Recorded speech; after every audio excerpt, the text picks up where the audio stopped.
These fighters have reignited Syria's civil war. A loose coalition of jihadist and secular rebels whose lightning advance poses the biggest challenge to President Assad in many years. Their prize, Aleppo, Syria's second biggest city, retaken by the government in 2016 and now back in opposition hands.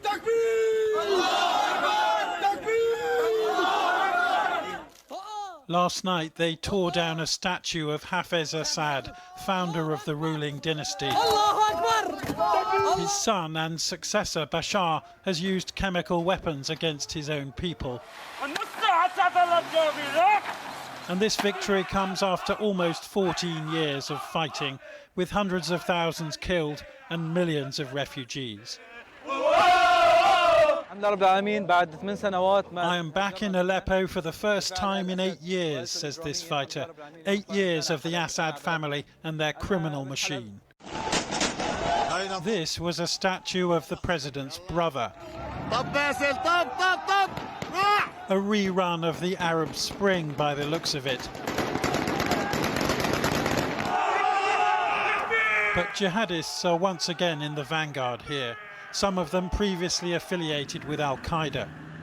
Their leader is widely designated as a terrorist, but to many living in these battlegrounds, he's no worse an option than President Assad. We enter Aleppo as liberators, God willing, to end the oppression of the people. Advise all our brothers not to enter people's homes. It is essential that there are no violations. The Syrian government says its army has made a tactical retreat to prepare a counterattack, but it's clearly abandoned both weapons and ammunition in a hurry. And Iran's pledge of military support could mean little when both the regime and its affiliate Hezbollah are still reeling from airstrikes launched by Israel. Though Assad also has the Russians on his side, and their jets have now bombed Aleppo for the first time in 8 years. Devastating Russian firepower drove the rebels out in 2016, and any distraction caused by Russia's invasion of Ukraine may prove short-lived. Some of these rebels are backed by Turkey, which says it wants to protect Syrian civilians from the Assad regime. But nobody really controls these groups, and they're rapidly advancing through small towns and villages towards the city of Hama, where an earlier uprising against Assad was brutally suppressed.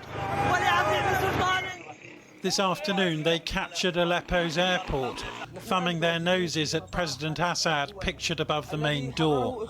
Syria's leader is thought to be visiting Moscow, where he's no doubt urging Vladimir Putin to come to his assistance. The rebels also filmed themselves releasing jubilant prisoners from one of Aleppo's jails, in what is an astonishing revival of Syria's long-running revolution. In the last few days, these fighters have ended the last 8 years of government rule here, forcing one of the world's most repressive regimes into retreat.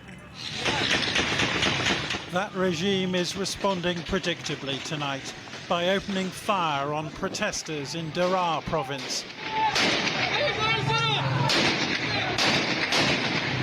Though remarkably, the city of Hama now seems to have fallen to the rebels without much of a fight. And there are even reports of clashes in Damascus, the capital itself. Well, joining me now is Fuad Syed Issa, who's a Syrian activist and founder of Violet, an organisation which supports human rights and refugees in Syria. Fuad, I know you're in touch with people in Aleppo and other cities in Syria. What are they telling you about what is going on the ground? Yeah, thank you so much. Actually, our team in Violet arrived to Aleppo this morning, and they start their response from the early morning when it's all under rebels' control, the Syrian rebels' control. And many attacks happening from the morning with aircraft, the Russian and Syrian aircraft, to Aleppo city. And it's a very crowded city around, I mean, 1 million of people are living in there. And the people are scary from this bombing and chilling in the area. Our humanitarian teams, Violet and the other teams joining the city, trying to help the people and to provide the immediate needs of the food and the water, because the people were stuck on their houses for 3 days. And now they need the immediate help. I'll come back to the humanitarian issue in a second, but there's fighting beyond Aleppo as well. What are people telling you?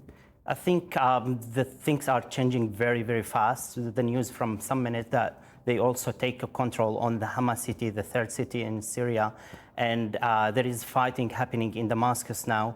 The things are just going very fastly, and there is something happening in the area then. And also all of Idlib city and Idlib also governments are under the rebels' control today.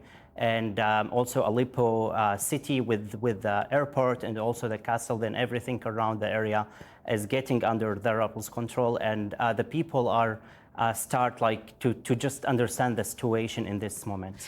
And so then on the humanitarian front, which is clearly what your organisation is trying to help on, you know, millions were already displaced since the civil war began in 2011. So what conditions are people now living under? I mean, there is two ways to get the results from this fighting today. One of them are having the people back to Aleppo and to their cities, because there is around 4 million displaced people who's living in the Turkish-Syrian border, where they displaced from Damascus, Aleppo, and Hama city, and they could be returning to their houses if the things going well. The other way is more attacking on the area from the Syrian and Russian aircraft, and that will put us in a very huge we can say earthquake of displacement, new displacement, because there is also around 5 to 6 million in this area. And if the attacks continue for some days, as we have the experience before, most of those people will displace to the borders and then will try to also be refugees in many countries around the world. Yeah. And a lot of people in the international community had really sort of forgotten about what's going on in Syria. And I know the international relief effort hasn't been anywhere near fully funded, has it? What's your view on that?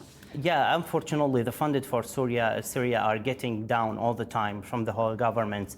And the issue is those people are living in the tents from around 10 years and need the immediate support. In every winter, we're coming to very worst scenario all the time. But the news today, if it's became in a better situation, that would help the people, the civilians, to get back to their cities, to their houses, and that could be a really great way supporting the Syrian, as well as we still need an immediate help and emergency response for the people who's getting attacked in the Syrias, in Aleppo and the other Syrian cities. Fouad Said Issa, thank you very much for joining us.